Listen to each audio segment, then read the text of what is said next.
السلام عليكم ورحمة الله وبركاته أعزائي المتابعين. اليوم الجزء الثاني مال إضافة واشر ثالث إلى البوادي. السبب إنه أريد أشوف هل تستقبل بنزين عادي أو من خبطت هسه أني نص بنص بنزين عادي ومحسن، هل راح تكون نهائيا بدون أي دوانز؟ قلت الدوانز اللي صار عندي فقط خفيف أول ما أحرك أو من خفيف وأدوس شيء جدا خفيف، يعني أقدر أعالجه بالموازنة مال السكليتر أو البنزين أو دواسة البنزين. بعضهم قد يكون بالتعليقات يقول لي ليش هالفقريات وغيرها، بعضهم قد يقول في بعض المتابعين راح يقول ليش البنزين محسن انظف الي احسن. الفرق بين بنزين عادي والمحسن عندنا بالعراق ضعف السعر، اذا كنت من اللي يمشون مسافات طويله وتستهلك بنزين راح يفرق لك في السعر، هاي يعطيك اياه. وبالنسبه للنظافه ترى اثنيناتهم نظيفات زين. وانت دائما كل 5000 هم 5000 كل 2000 3000 دا ابدل فلتر شو اسمه بنزين.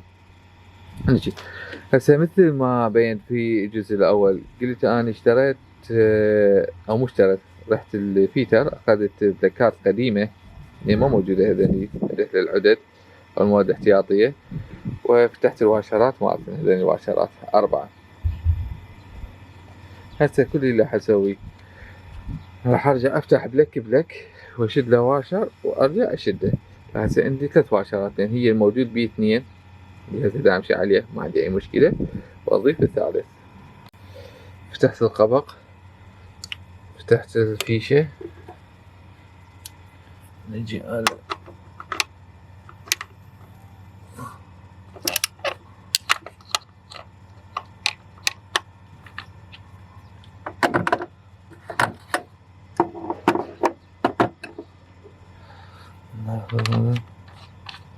راح افتح واحد واحد، شد واشر الى ثالث واشد نفس العملية. راح اصور لك واحد بقي نفس الطريقة ماكو فرق. فتحناه، نخرج الكويل،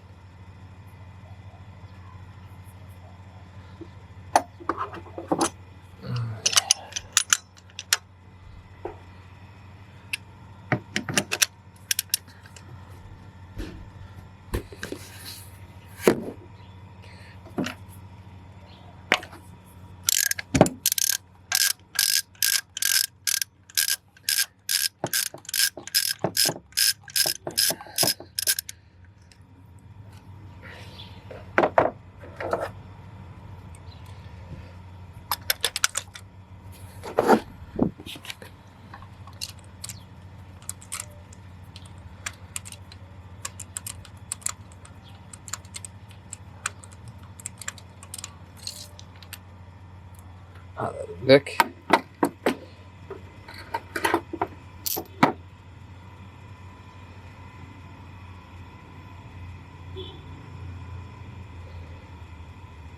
دبل واشر هسه شد واشر ثالث.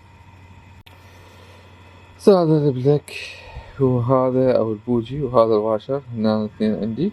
هسه راح اجي اضيف الثالث، اذا عصيته تقريبا خلني نجي هذه. فهذا هو، هذا دائما للخارج عندك، واجي الشد مالته بس هاي.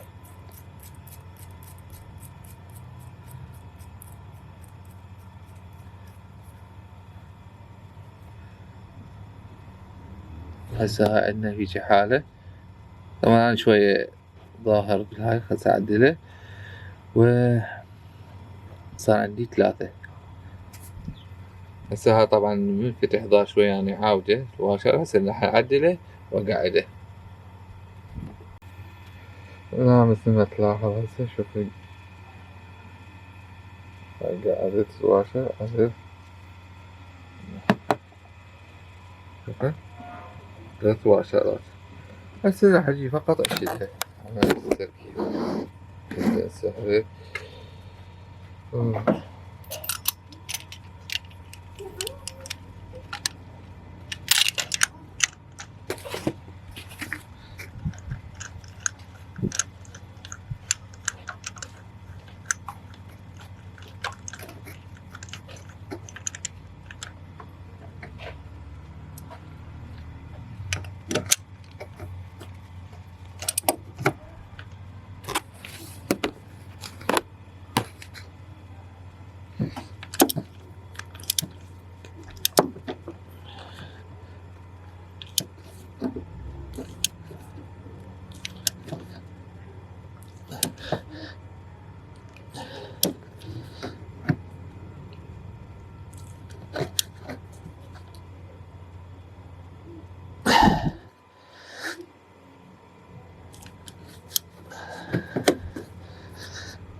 الحمد لله. نجي هذا اجي اركبه قاعدة صحيح.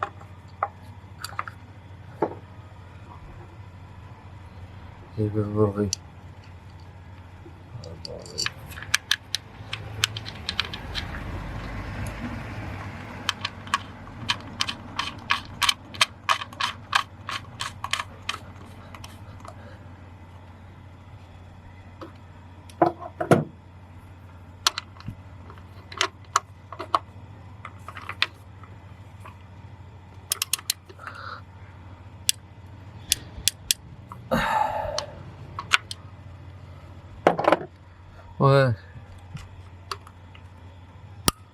هسه نفس الفقرة راح اسويها للثاني. هذا الثاني شوفه، هذا الثاني للثالث للرابع نفس الفقرة. ماكو داعي اصور، راح افتحها. الله، افتح شو اسمه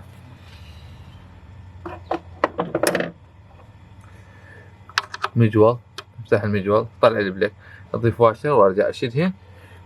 ماكو داعي التصوير، هي اول وحدة كافية. واشغل السيارة وتشيك السيارة ايضا في يوم اطلع بيها واريكم النتيجة النهائية ان شاء الله. فتابعوني.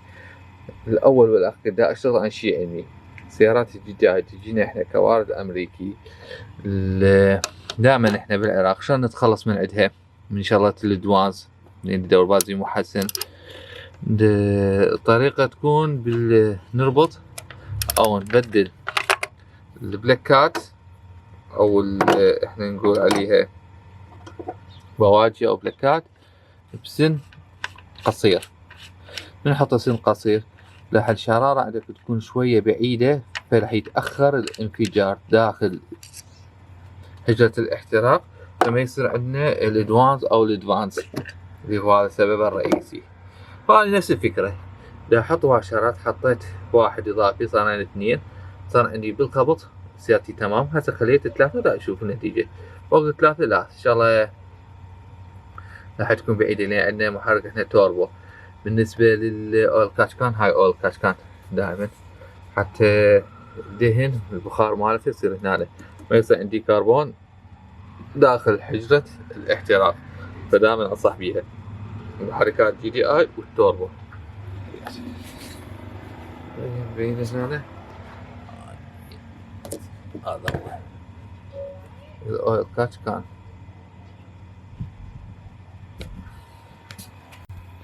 الان هذا بلك الثاني بس ما تلاحظون نفس الحالة، نفس الوضع. شوف حطيت 3 واشرات، عليته وراح اجي اركبه هنا حجرة الاحتراق الثانية.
يلا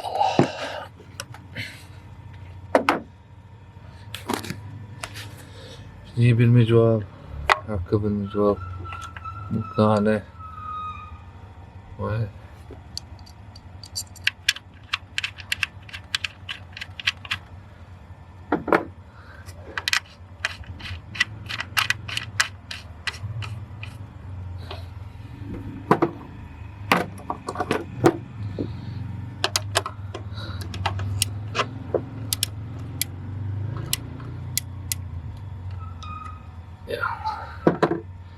الغطيس.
هاي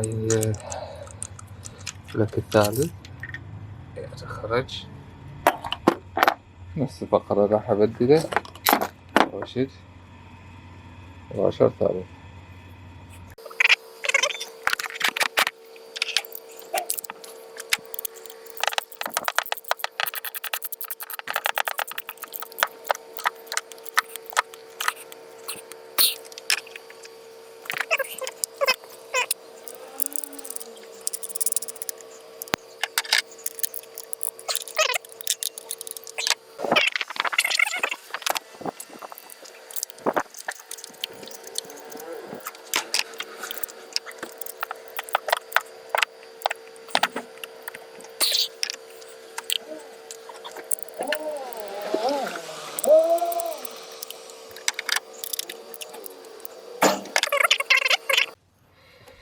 الآن هسه هاي أول تشغيلة المنظفة 3 واشرات صار على البواجي أو البلكات.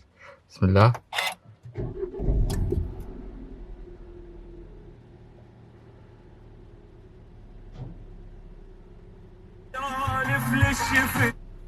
تشغيلة مستقرة، الرون مستقر عادي. هاي 1.5 هسه دا ينزل. سيارة باردة.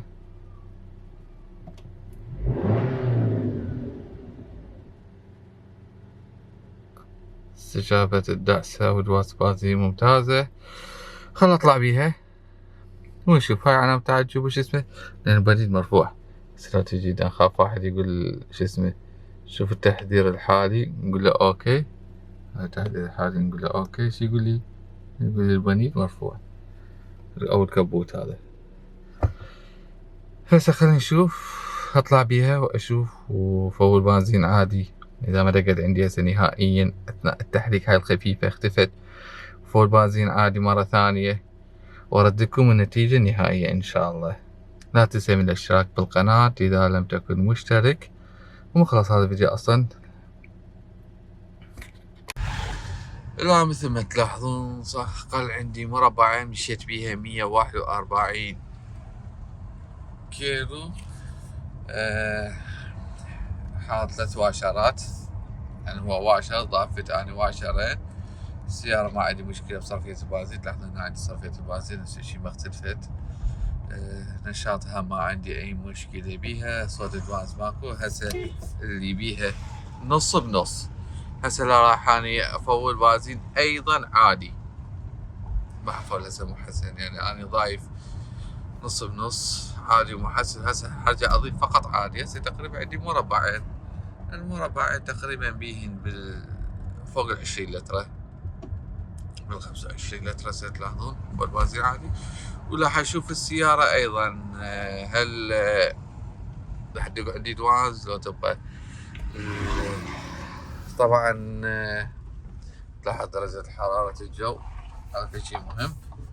15 ما مشغل تبريد، الجو عندنا باردة وما مشغل تبريد ودامشي. بالنسبة ادوس هاي ما عندي اي مشكلة. السيارة دا اسوق وسياقتها سلسة وحلوة. هسه تقريبا راح اوصل يا الله بازيخانة، خلي افول بنزين واطلع بيها واشوف. راح يكون عندك تقريبا 3/4 بنزين عادي وربع باقي بيها هو المحسن. وصلت البازيخانة، هسه راح افوت افولها بنزين عادي. طبعا هاي المحطة فقط بنزين عادي، برأيي افضل بنزين عادي موجود المحطة اللي موجودة. اخذ 20 لتر. الان خرجت فولت بنزين مثل ما لاحظتوا 20 لتر. دا امشي من دا ادوس.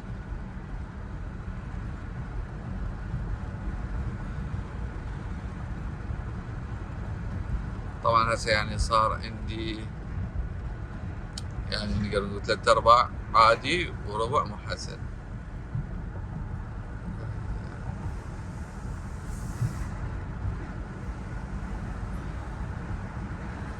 راح اجرب السيارة سدا اشيك. اني اول ما حركت حسيت اكو شيء عندي دوانس خفيف، بعدين راح. هسه دا ادوس بالمنقلة، دا امشي بصورة طبيعية. خلينا نشوف النتيجة النهائية مالتها، هل راح تنجح تمشي عندنا بالبنزين العادي. وايضا اعطيكم خبر مستقبلا من نشغل تبريد بالاجواء الحارة، لان الاجواء الحارة عن الباردة بالتوربو يختلف. فخلنا نمشي هسه لحد الان دا امشي اني طبيعي، بس مدى اتسارع، مدى اطلع طرق خارجية. كسياقة واستجابة ماكو نفس الشيء.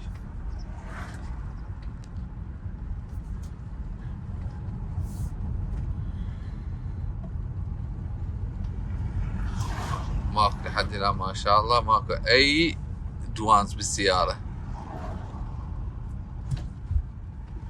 بس اول ما حركت من طلعت من المحطة ارجع اكرر حسيت في شيء خفيف، مو ادواز نوك قوي، لا هيك اسمن. ما ادري اذا كان واضح من تحرك الموجود بالكاميرا، لان فاتح اني الجامع. هاي جامع، شوف فاتح اني الجامع حتى اسمع صوت اذا صار دوانز او ادفانس بالسيارة حتى اسمع. ففاتح الجامع ودا اسوق، ما مشغل راديو اي صوت حتى اسمع اي صوت خفيف يجيني من جهة المحرك.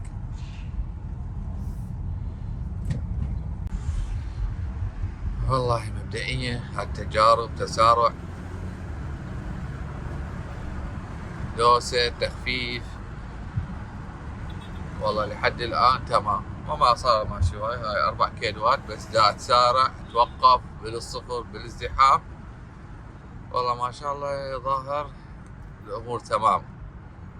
واشرين على البلكات مع الواشر القديم، تفتح من اي بلكات قديمة امورك تمام.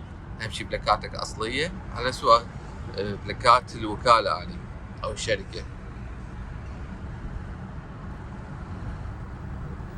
لا صوت نهائيا، اي صوت المحرك ماكو ما شاء الله تبارك الرحمن.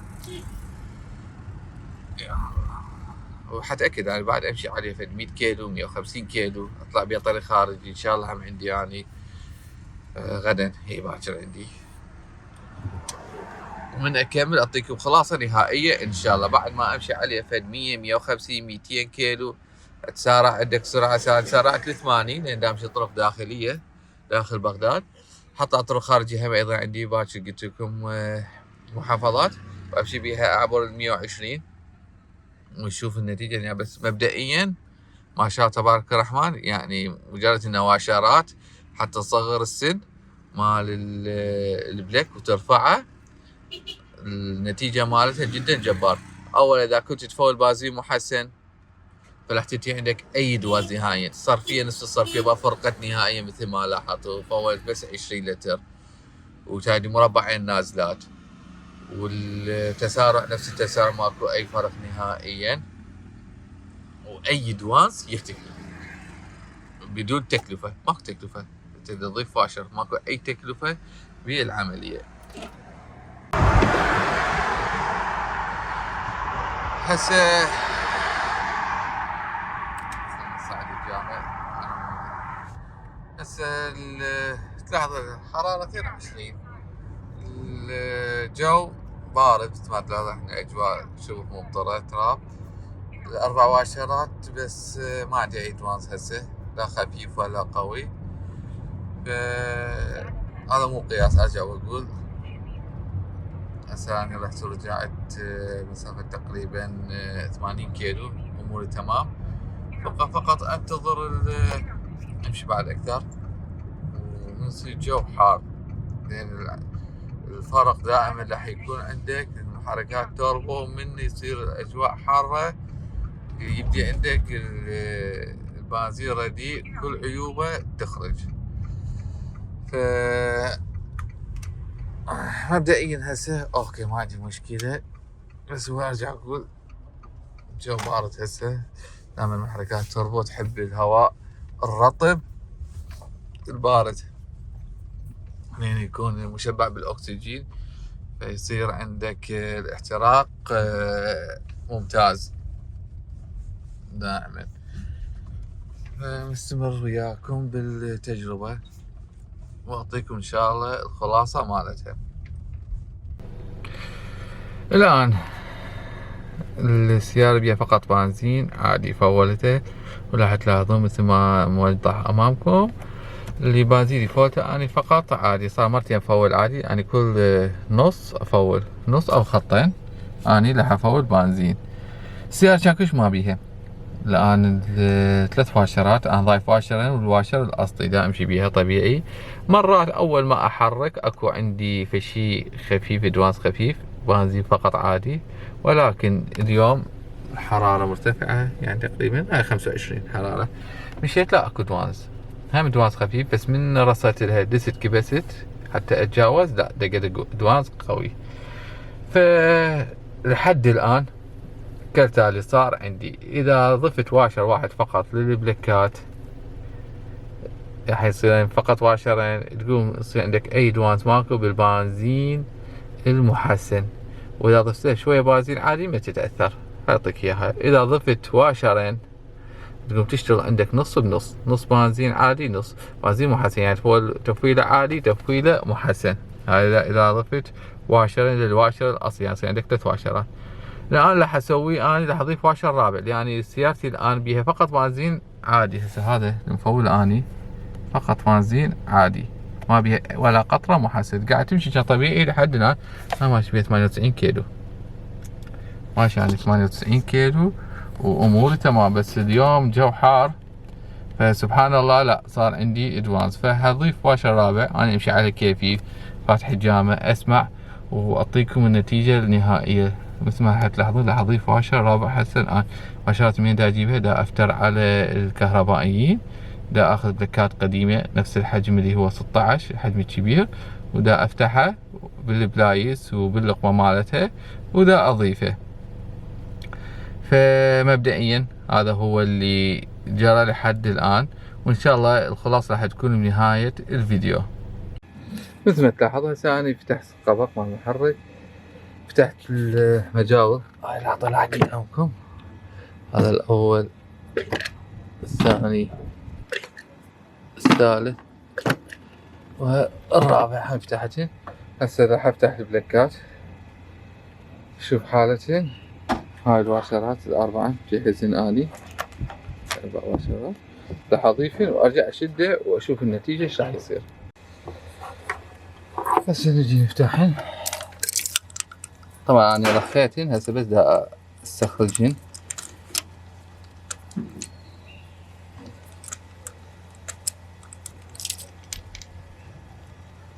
هذا اول واحد.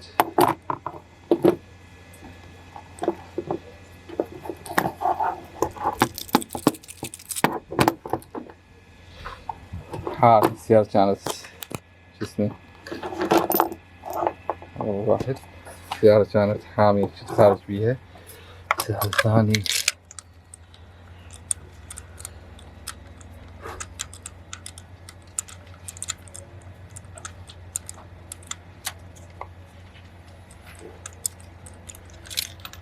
هذا الثاني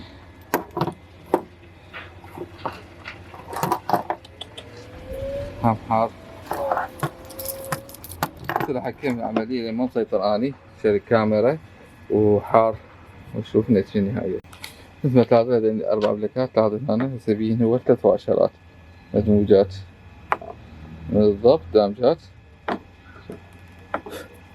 ما أقدر شوف هاي 3 واشرات، لاحظ يفيدني واشر رابع حتى يصغر السن ونظف نشوف وايد سواد. هذا ما يأثر على عادي مال الاستهلاك، ماكو عندي هنا أي خزفة، كل شي طبيعي. هذا بلك رقم 1 في الفيديو الأول قلت اكو بيه دهن، ما زال اكو دهن بس خفيف، بس ضايفين لي دهن زايد. فهسه افرغ الاويل كاتشكان يقل الضغط، المفروض ما يصعد له، او انقص من الدهن موجود بيها لان هو يقوم مؤشرات زيادة للدهن. فهسه خلينا ننظفهن. عملية تنظيف موجودة بقناتي، موجود بالقائمة مال خاطب السيارات، واضيف مؤشرات مثل ما سويت بالفيديو الاول وبداية الفيديو. أنا ضفت هذا الرابع، يعني هنا 1 أصلي وأنا ضايف 2، وهذا الثالث يصير 4. هسه راح أرجع أضيف هنا.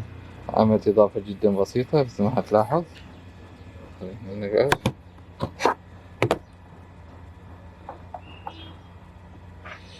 على هذا بس ما قلت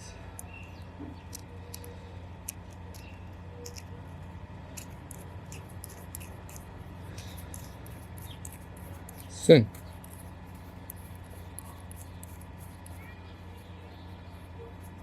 هذا الباقي بالضبط يروح، إذا يبقى عندك هنا مو مشكلة.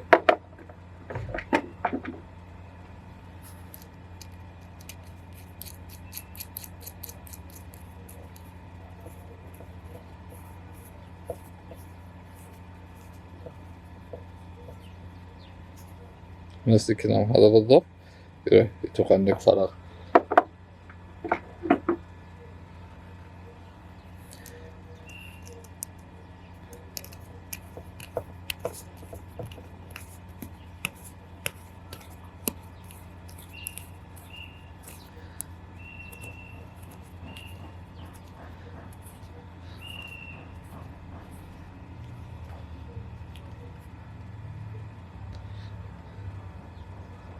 الآن كملت تركيبهن، شديت واشرات صار 4 واشرات، أنا ضايف 3 والأصلي 4.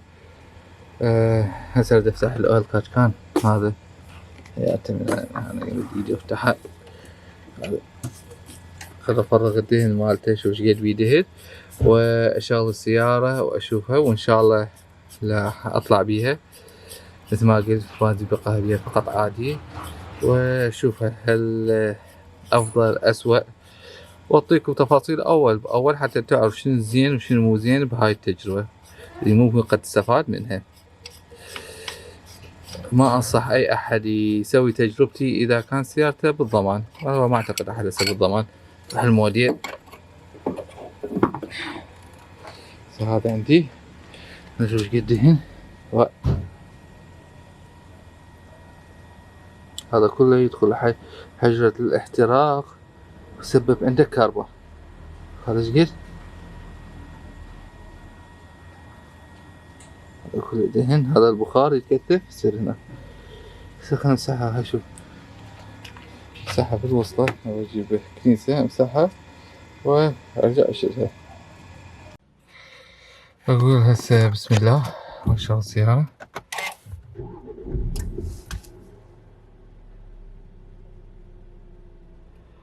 اشتغلت السيارة، RPM طبيعي، أمور طبيعية. 3 واشرات ضايف والواشر الأصلي صار 4 واشرات.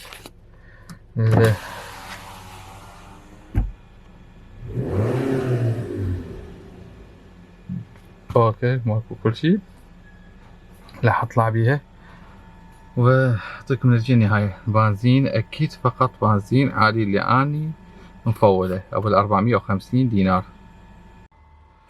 السلام عليكم ورحمة الله وبركاته اعزائي المتابعين.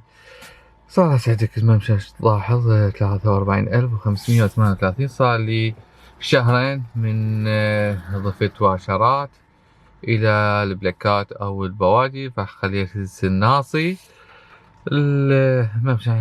بنزين فولة فقط، بنزين عادي. دائما احنا فترة الشتاء، فدائما بالأجواء الباردة ما عندي أي ادفانس عدا من أمشي بالسيارة مرات، وليس دائما ادفانس أو ادفانس خفيف من سرعة 20 إلى سرعة 50 مرات، مو دائما، بس مو هذاك الادفانس الخفيف. إذا تكبس لها يختفي، إذا تعطيها بساقات يصير. هذا اللي يصير عندي، ولكن ليس دائما. الآن راح أنهي الجزء الثاني من الفيديو. حقيقة اللي راح أسوي جزء ثالث وأحاول أنزله في الصيف. راح أبدل البلاكات، هاي البلاكات لازم أنا ترابط من الصين على نفس رقم المحرك، ولكن هاي البلاكات راح أسوي عليها فيديو اللي هي الأريديوم دبل قطب. إذا تلاحظ هنا هكذا هنا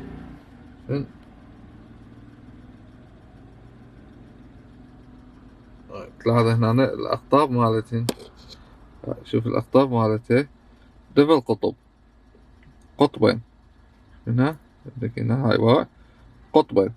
فهاي القطبين المفروض استهلاكية بنزين أقل، وما عندي أي ادفانس، فراح أشد هاي بدال البلاكات هذنيكة، وأضيف واشر من هذه الواشرات خامس.